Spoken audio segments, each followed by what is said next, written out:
ಆ, ಎಲ್ಲ ನನ್ನ ಮಾಧ್ಯಮ ಮಿತ್ರರಿಗೆ ನನ್ನ ನಮಸ್ಕಾರಗಳು.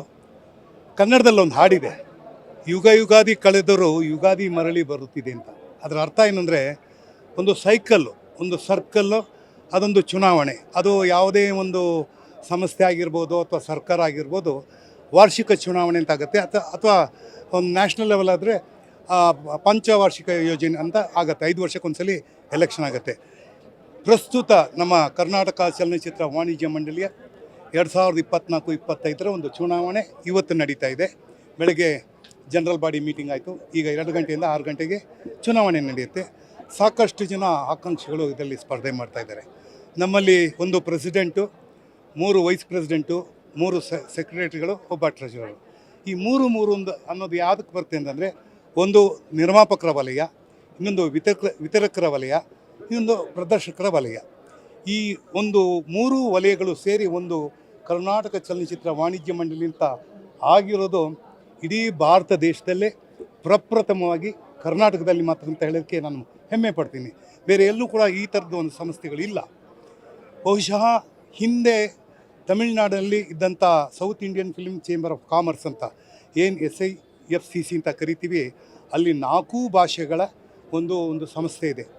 ಆದರೆ ಈಗ ಅದೆಲ್ಲ ಸಪ್ರೇಟಾಗಿ ಕರ್ನಾಟಕದಲ್ಲಿ ನಿರ್ಮಾಪಕರ ಸಂಘ ಇದೆ, ತೆಲುಗುನಲ್ಲಿದೆ, ತಮಿಳಲ್ಲಿದೆ, ಕೇರಳದಲ್ಲಿದೆ. ಈ ಒಂದು ಚುನಾವಣೆಯಲ್ಲಿ ನಾನು ಗೌರವ ಖಜಾಂಚಿ ಸ್ಥಾನಕ್ಕೆ ಸ್ಪರ್ಧೆ ಮಾಡ್ತಾಯಿದ್ದೀನಿ.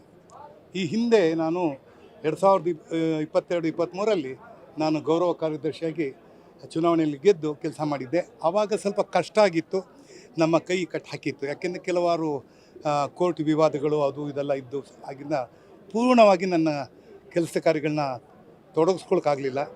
ಈ ಹಿಂದೆ ನಾನು ಕಲಾವಿದರ ಸಂಘದಲ್ಲಿ 1997ರಿಂದ 2008ರವರೆಗೂ 10 ವರ್ಷಗಳ ಸುದೀರ್ಘ ಕಾಲದಲ್ಲಿ ನಾನು ಕೆಲಸ ಮಾಡಿ, ಇವತ್ತೇನು ನೀವು ರಾಜಭವನ ಅಂತ ಏನು ಕರಿತೀರಿ, ಅಥವಾ ಒಂದು ಅಂಬರೀಷ್ ಸಭಾಂಗಣ ಅಂತ ಏನಿದೆ ಇವತ್ತು ಚಾಮರಾಜಪೇಟೆಯಲ್ಲಿ, ಆ ಒಂದು ಜಾಗ ಮಾಡಿಕೊಡೋದ್ರಲ್ಲಿ ನನ್ನ ಒಂದು ಕಾರ್ಯ ಇತ್ತು.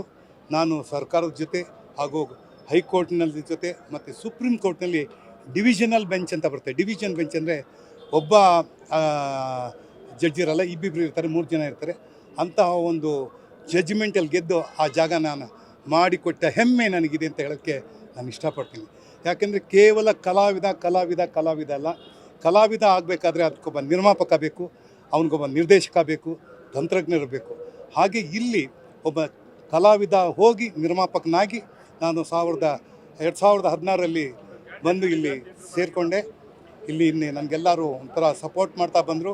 ಹಾಗಾಗಿ ಎಲ್ಲ ಒಂದು ಸ್ಥಾನಗಳಲ್ಲಿ ಕೆಲಸ ಮಾಡುವ ಒಂದು ಯೋಗ ನನಗೆ ಬಂದಿದೆ ಅಂತ ಅಂದ್ಕೊಂಡಿದ್ದೀನಿ. ಈ ಬಾರಿ ಗೌರವ ಖಜಾಂಚಿ ಸ್ಥಾನಕ್ಕೆ ನಿಂತಿದ್ದೀನಿ. ಎಲೆಕ್ಷನ್ ಅಂದಮೇಲೆ ಎಲ್ಲ ಥರ ಇರುತ್ತೆ. ಸೊ ನೋಡೋಣ, ಇನ್ನು 2ರಿಂದ 6 ಗಂಟೆ ತನಕ ಚುನಾವಣೆ ಆಗುತ್ತೆ. ಆ ನಂತರ ರಿಸಲ್ಟ್ ಬರುತ್ತೆ. ಗೆದ್ದರೆ ಖುಷಿಯಾಗಿರ್ತೀನಿ, ಸೋತ್ರೆ ಮತ್ತಷ್ಟು ಖುಷಿಯಾಗಿರ್ತೀನಿ. ಯಾಕೆಂದರೆ ಗೆದ್ದ ನನ್ನ ಸ್ನೇಹಿತನೇ ಆಗಿರ್ತಾನೆ. ನನಗೆ ಗೆಲುವು ಸೋಲಿನ ಬಗ್ಗೆ ಇದಿಲ್ಲ. ಗೆಲ್ಲಬೇಕು ಅನ್ನೋದು ಎಲ್ಲರದ್ದು ಮನಸ್ಸಲ್ಲಿರುತ್ತೆ. ಹಾಗಾಗಿ ಗೆಲ್ಲಿಸ್ತಾರೆ ಅನ್ನೋ ನಂಬಿಕೆ ನನಗಿದೆ. ಏನಿಲ್ಲ, ಚಿತ್ರರಂಗದಲ್ಲಿ ಸಾಕಷ್ಟು ಸಮಸ್ಯೆಗಳಿದೆ. ಅದು 1 ವರ್ಷದಲ್ಲಿ ಬಗೆಹರಿಸುವಂಥ ಕೆಲಸವೇ ಅಲ್ಲ. ಯಾಕೆಂದರೆ ಈಗಾಗಲೇ ನಾನು ಕಾರ್ಯದರ್ಶಿ ಆದಾಗಲೂ ಕೂಡ ಹಲವಾರು ಸಮಸ್ಯೆಗಳಿದೆ. ಇವತ್ತು ಚಿತ್ರರಂಗದಲ್ಲಿ ನೋಡಿ, ಚಿತ್ರಮಂದಿರಗಳೇ ಕಡಿಮೆ ಆಗ್ತಾಯಿದೆ. ಯಾಕೆ ಅಂದರೆ ಯಾವಾಗಲೂ ಒಂದು ನಾವು ತಿಳ್ಕೊಬೇಕು, ಇವತ್ತು ಹಾಸ್ಪಿಟಲ್ಸ್ ಜಾಸ್ತಿ ಆಗ್ತಾಯಿದೆ, ಆಮೇಲೆ ಬಾರ್ ಆ್ಯಂಡ್ ರೆಸ್ಟೋರೆಂಟ್ ಜಾಸ್ತಿ ಆಗ್ತಾಯಿದೆ. ಜನಗಳಿಗೆ ಒಂದು ರೀತಿ ಎಂಟರ್ಟೈನ್ಮೆಂಟ್ ಬೇಕು ಅಂದಾಗ ನಿಮ್ಮ ಮೊಬೈಲಲ್ಲೇ ಎಲ್ಲ ಎಂಟರ್ಟೈನ್ಮೆಂಟು ಇದೆ. OTT ಅಂದರೆ ಅದರ್ ದೆನ್ ಥಿಯೇಟರ್ ಅಂತ ಬಂದಿದೆ. ಹಾಗಾಗಿ ನಾವು ಆಡಿಯನ್ಸ್ನ ಬ್ಲೇಮ್ ಮಾಡೋಕ್ಕಾಗಲ್ಲ. ನಾವು ಸ್ಟ್ರಾಂಗ್ ಆಗ್ತಾ ಹೋಗಬೇಕು. ಅಂದರೆ ಇಂಡಸ್ಟ್ರಿ ಸ್ಟ್ರಾಂಗ್ ಆಗ್ತಾ ಹೋಗಬೇಕು. ಇಂಡಸ್ಟ್ರಿ ಸ್ಟ್ರಾಂಗ್ ಆಗಬೇಕು ಅಂದರೆ ಇಂಡಸ್ಟ್ರಿ ಕೆಲಸ ಮಾಡುವ ಪ್ರತಿಯೊಬ್ಬನು ಕೂಡ ಆ ಮೈಂಡ್ ಸೆಟ್ ಇರಬೇಕು.